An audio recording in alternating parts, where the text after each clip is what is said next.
responsabilité. Donc tu es le partenaire de Dieu. Tu es Dieu sur la terre. Dieu t'a fait Dieu sur la terre. Parce qu'il t'a fait à sa ressemblance et à son image. Bien aimé, je veux que ton esprit s'ouvre.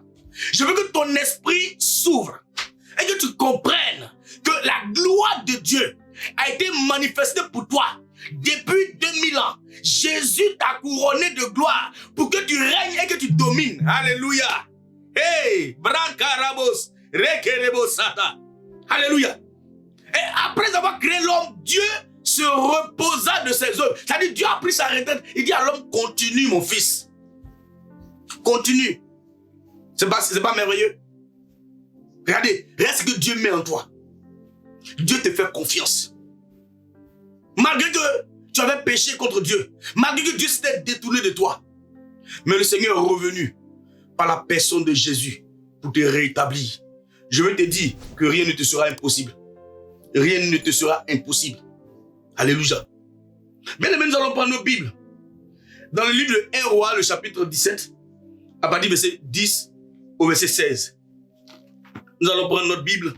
Si tu as ta Bible à côté de toi, il est important de jeter le regard pour ne pas que tu dises que l'homme de Dieu m'a trompé ou bien il a dit une hérésie. Mais que aussi ton esprit puisse capter le sens de la parole et que la révélation puisse transformer et agir dans ta vie. Alléluia. 1 Roi, le chapitre 17, le verset 10 au verset 16. Vous savez, nous avons donné comme thème le secret de la croix. La croix est faite avec le bois. Amen. La croix est faite avec le bois. Nous avons un appel. On n'a pas encore d'appel. Ok. La régie me dit qu'il n'y a pas encore d'appel. Donc, la croix est faite avec le bois. Oh, bien aimé, il y a un mystère dans le bois que nous allons ensemble essayer de comprendre. Alléluia. Nous allons essayer de comprendre. C'est pourquoi nous allons prier. Nous allons prier. Nous allons fermer nos yeux. J'étais dans mon introduction. Nous allons fermer les yeux. Nous allons prier. Père Céleste, nous voulons te dire merci. Nous voulons bénir ton nom. Nous voulons te donner toute la gloire. Père Céleste, je te demande une chose. Que ma bouche, Seigneur, soit remplie de ta parole. Que mon intelligence et ma connaissance, Seigneur, soient mises à côté. Et que ton esprit me conduise dans ce moment. Et pendant que je parlerai, Seigneur, je prie qu'un miracle, Seigneur, s'opère dans la vie de quelqu'un qui m'écoute au nom de Jésus-Christ. Seigneur, qu'une délivrance, Seigneur, s'opère. Et que toute malédiction rattachée à la vie de quelqu'un ce soir soit brisée par le pouvoir de la croix. Au nom de Jésus, j'ai prié. Amen. Amen. Que Dieu nous bénisse, que la grâce de Dieu soit sur nous. Donc nous allons lire le chapitre 1 de Roi 17, à partir du verset 10. Je lis la parole de Dieu. Il est écrit, il se leva et il alla à Sarepta comme il arrivait à l'entrée de la ville. Voici, il trouvait à l'entrée de la ville, voici, il y avait là une femme veuve qui ramassait du bois.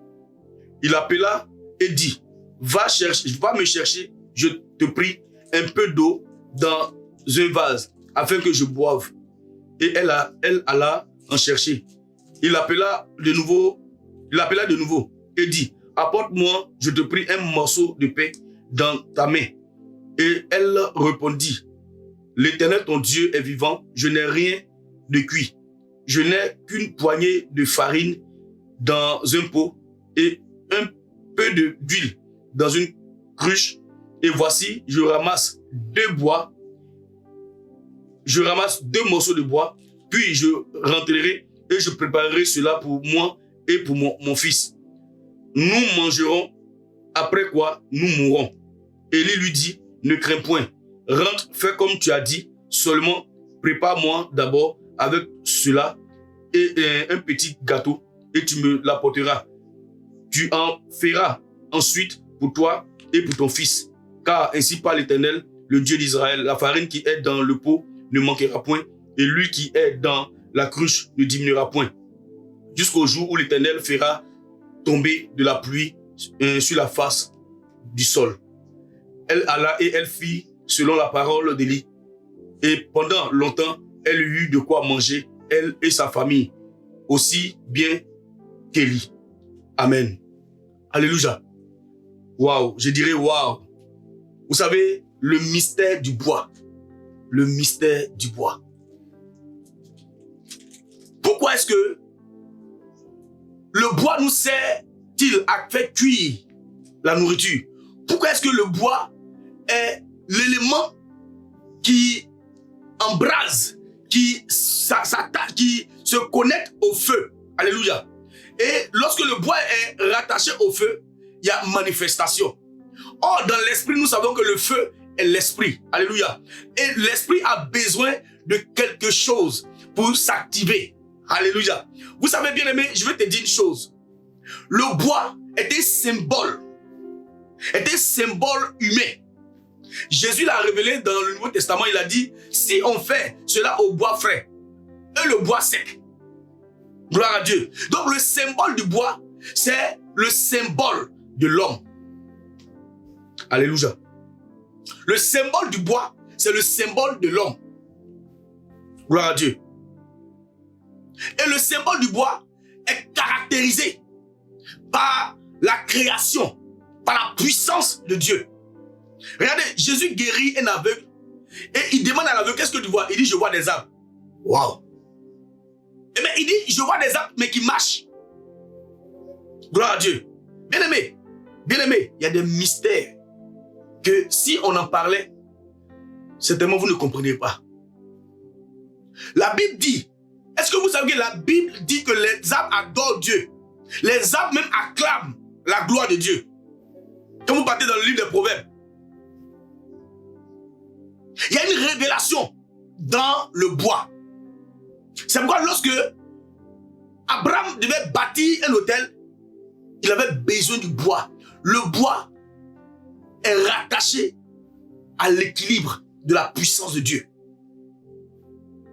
Parce que il faut le bois pour qu'il y ait le feu. Alléluia. Il faut le bois pour qu'il y ait le feu. Bien aimé, c'est pourquoi il faut un homme pour qu'il y ait l'esprit. Alléluia. L'esprit ne peut se manifester qu'au travers d'un homme.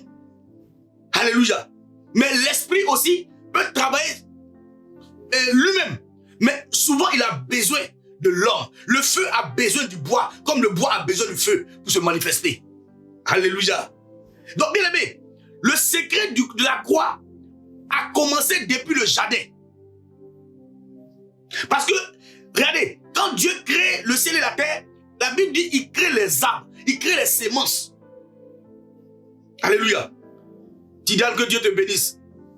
Je sais que le carême, ça va. Dieu te bénisse. Tidiane Diallo, mon frère de main, que Dieu te bénisse. Alléluia. Voilà, Tidiane est musulman, c'est un ami à moi. Voilà, on a grandi ensemble. Mais il vient écouter la parole de Dieu. Voilà.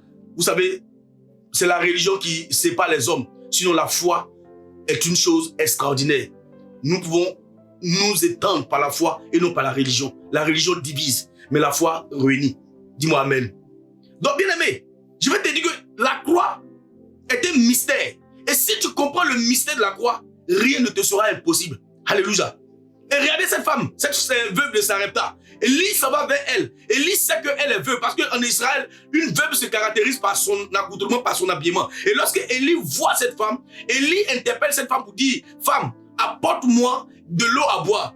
Or, la Bible déclare qu'ils étaient dans un temps de sécheresse. Mais la femme dit que je ramasse 2 bois. Bien aimé, elle dit je ramasse 2 bois. La croix est symbolisée par combien de bois? La croix est symbolisée par 2 bois. L'autre vertical et l'autre horizontal. Alléluia. La bois est un support. Le bois au moins, le bois est un support sur lequel Dieu prend appui pour se manifester. Lorsque Dieu se révèle à Moïse, la Bible déclare que Dieu lui dit, qu'est-ce que tu as dans la main? Il dit, j'ai une verge. Alléluia. J'ai un bâton. C'est du bois. Alléluia. Et ce bâton, Dieu lui dit, c'est ton autorité, c'est ce bois-là que tu vas prendre pour manifester ma gloire devant Pharaon. Alléluia. Bien aimé, et Moïse prend le bâton et il s'en va en Égypte. Et c'est ce bâton-là qui s'est transformé en serpent et qui a avalé les serpents de Pharaon. Le bois est un mystère. C'est pourquoi quand Jésus est né, quand Jésus a grandi, Jésus était charpentier. C'est-à-dire Jésus devait opérer par le bois. Il devait connaître le bois. Il devait savoir le mystère du bois. Alléluia. Parce que le bois était symbole de l'esprit, était symbole de la puissance de Dieu, était symbole de l'appui de la majesté de Dieu. Le bois est quelque chose sur lequel Dieu s'appuie. Alléluia.